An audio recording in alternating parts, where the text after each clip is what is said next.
Canberrans are wasteful, they guzzle resources and are complacent about the environment. That's the harsh assessment in the latest State of the Environment report.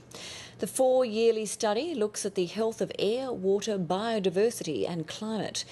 In 2008, it found Canberrans were consuming natural resources at an unsustainable rate, and 4 years on, little has changed.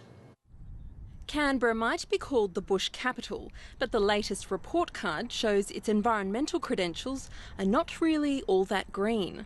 According to the Sustainability and Environment Commissioner, Canberrans are big consumers and big wasters. The communities, as they become more affluent, clearly use more resources, and that's something that we as a community need to try and change. The amount of rubbish going to landfill has soared. Emissions continue to rise, and the city's ecological footprint is still well above the national average.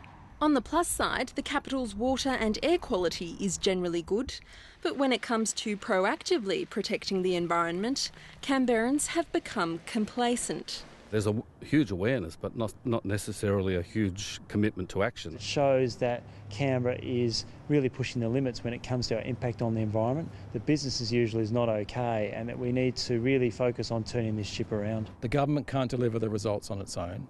The community also has to focus on its patterns of consumption, its patterns of lifestyle.